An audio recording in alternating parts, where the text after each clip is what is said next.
Je peux même pas râler parce que c'est chez moi qu'il y a du boucan. En fait. Bonjour, j'espère que vous allez bien. On se retrouve aujourd'hui pour une nouvelle vidéo et il s'agit d'une vidéo book haul où je vais vous présenter mes acquisitions du mois de février, du mois de mars et en fait également les acquisitions qui sont liées au salon du livre. Tout d'abord, je n'ai pas pu résister et je me suis pris le tome 3 des Étoiles de Nocède, donc Accomplissement de Sophie Jomain, paru chez J'ai lu, parce que j'aime vraiment beaucoup le travail qu'ils ont fait avec les couvertures. Alors bien sûr, les grands formats qui sont chez France Loisirs sont tout aussi magnifiques, mais j'avoue que j'ai un petit penchant pour ces-ci, ça doit être les teintes de bleu, etc. que je trouve que c'est vraiment doux et vraiment super joli. Du coup j'ai pas pu résister et je me suis pris le troisième en poche parce que voilà, ça fait un moment que je dis que je m'achèterai les grands formats mais je le fais pas et en même temps j'ai envie de connaître la suite, donc bref, donc je me suis dit autant me le prendre. Il est un peu plus gros que les deux d'avant, donc j'ai hâte de voir ce qui se cache derrière tout ça, mais je pense que Sophie Jomain va encore une fois me surprendre parce qu'elle est très douée pour ça. De Sophie Jomain également et encore une fois chez J'ai lu, je me suis pris Cherche jeune femme avisée, tout simplement pour découvrir Sophie Jomain dans un autre registre encore. Donc je l'ai découvert dans un registre un peu différent grâce à Felicity Alcock, et Cherche une jeune femme avisée qui est une romance il me semble, va encore une fois me permettre de découvrir une autre facette de sa plume. J'en ai entendu du bien donc je pense que ça va me plaire. Alors l'histoire je ne sais plus exactement ce que c'est, mais apparemment c'est un certain monsieur qui est veuf, qui va engager une certaine madame et bah ça va être une rencontre je pense, voilà, je m'en mêle complètement mais je pense que vous voyez un petit peu où ça va. De toute façon c'est de la romance, donc à partir du moment où il y a un protagoniste masculin, une protagoniste féminine, et on sait tous vers quoi ça va. Évidemment, je me suis pris le dernier Malzieu, donc c'est Journal d'un vampire en pyjama, paru chez Albin Michel, que j'ai déjà lu et dont je vais vous parler plutôt rapidement sur la chaîne je pense.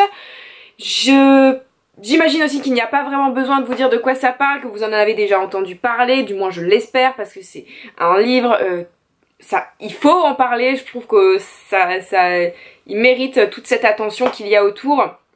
Donc le journal d'un vampire en pyjama, c'est tout simplement un récit plus ou moins autobiographique, même carrément autobiographique, où Mathias Malzieu va nous raconter son combat contre sa maladie, qui est une maladie extrêmement rare, où en fait la moelle osseuse cesse de fonctionner.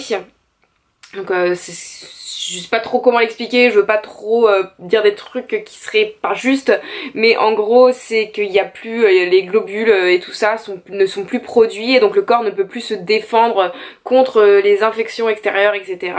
Et du coup voilà, donc il a souffert de cette maladie qui est extrêmement rare et il nous raconte cette lutte, et bah je vais pas plus vous en dire parce que j'ai vraiment plein de choses à vous dire que je vous dirai du coup dans la vidéo update lecture, mais en tout cas c'est, je peux déjà vous le dire, c'est un livre, si vous hésitez encore franchement foncez, parce que comme d'habitude Mathias Malzieu a réussi à conquérir mon cœur, il a des mots magiques, enfin bref, foncez quoi. Niveau réception, et là j'ai honte, j'ai reçu Movie Star saison 1 de Alex Cartier, donc qui est paru chez Belfond, qui est déjà sorti puisque il est sorti le 17 mars 2016, je peux le lire là. Et donc je disais que j'ai très honte parce que je l'ai reçu bien avant, il y a peut-être un mois presque, début mars en tout cas, et je l'ai toujours pas lu, voilà. Je suis désolée, je m'excuse, mais franchement d'autres livres sont passés avant, et voilà, pourtant j'ai vraiment envie de découvrir et de voir ce qui se cache derrière ce truc,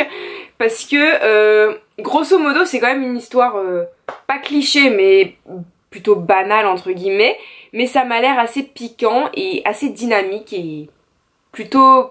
C'est le genre de lecture je pense que je conseillerais plutôt en été, mais bref. Et en fait c'est l'histoire de Ophélie, qui est une attachée de presse et qui va rencontrer un acteur qui est l'un des plus sexy d'Hollywood, et évidemment s'ensuit une histoire d'amour dangereuse, une histoire de sexe et tout ce qui va avec.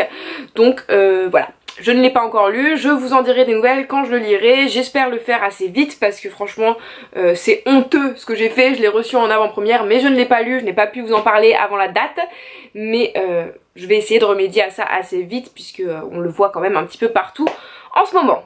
Je me suis acheté On regrettera plus tard d'Agnès Ledig, paru chez Albin Michel, tout simplement parce que j'avais eu un véritable coup de cœur, enfin, je pense qu'on peut parler de coup de cœur, oui, pour Juste avant le bonheur, dont je vous avais parlé dans ma précédente vidéo Update Lecture, qui était une lecture très touchante, dont je suis ressortie vraiment bouleversée. Et donc je me suis pris celui-ci. Alors pour être tout à fait honnête, alors il y a de la poussière dessus là. Pour être tout à fait honnête, j'ai pas du tout envie de savoir ce qui se passe. Je ne vais pas zioter le résumé pour essayer de vous en parler. J'ai envie de me laisser surprendre parce que la plume d'Agnès Ledig me semble vraiment merveilleuse. Enfin du moins je l'ai trouvée merveilleuse dans Juste avant le bonheur et donc j'ai hâte d'en découvrir plus. Et j'ai eu la chance donc de la rencontrer et de me faire dédicacer le livre. Donc à l'intérieur il y a écrit à Manon, à Manon, on regrettera plus tard, surtout profitons surtout de l'instant. Donc ce que je trouve très mignon. Et donc bah, je vais essayer de le lire vite, il est pas très gros et je suis sûre que ça se dévore, je le sens.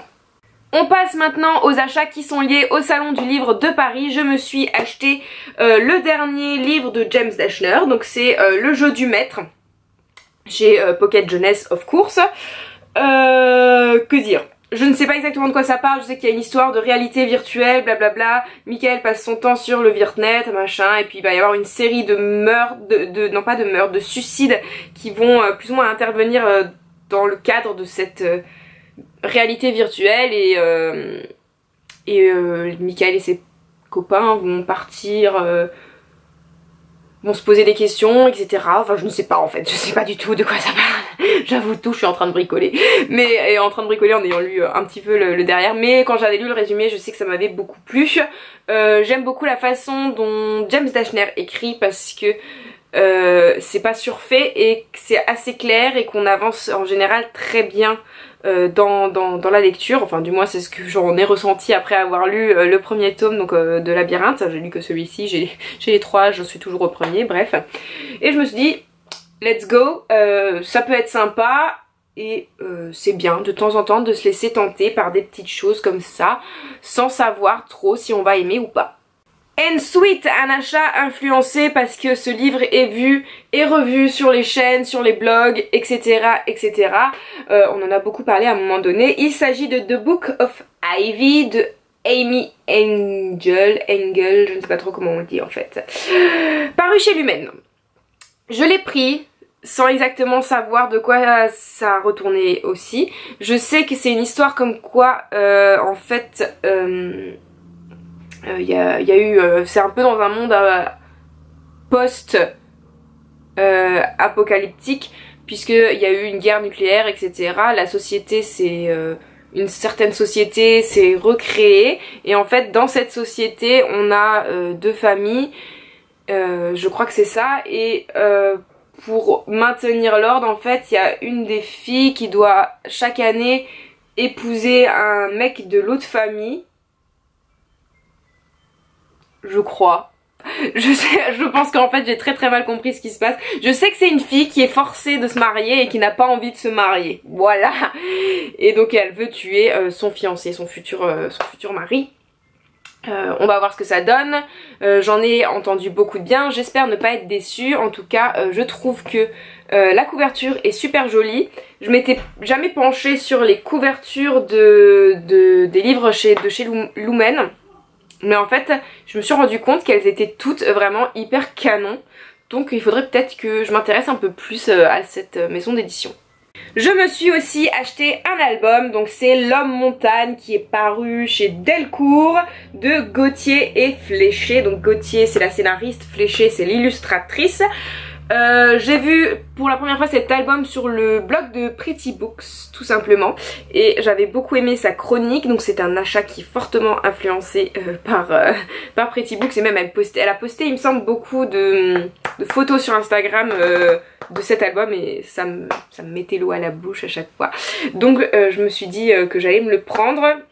D'autant plus que Gauthier, je la connais déjà puisque c'est la scénariste de Cœur de Pierre qui avait été un énorme coup de cœur pour moi, puisque c'était une histoire toute douce, toute délicate, et en même temps poétique, et ça transportait un vrai message qui était très très beau.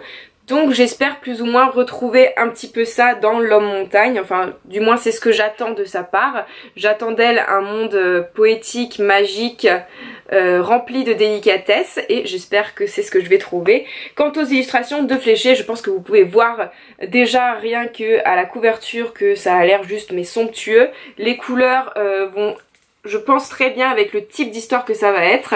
Elles sont un peu palotes comme ça, mais pas trop en même temps, et c'est des dessins, je sais pas, je trouve ça tout doux, et vraiment, alors j'essaie de vous montrer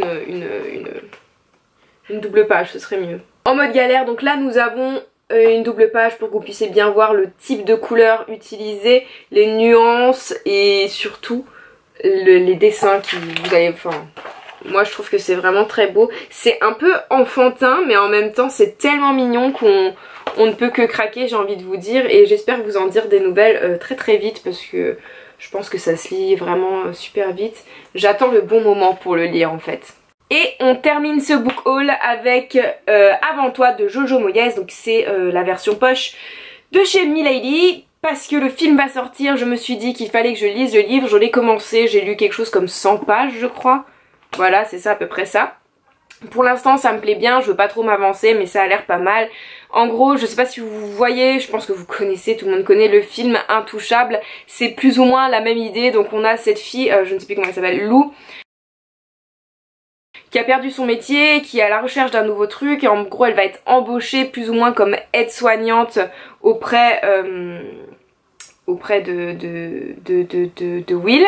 Et Will en fait est vraiment dépressif limite, et elle va essayer de lui redonner le sourire quoi.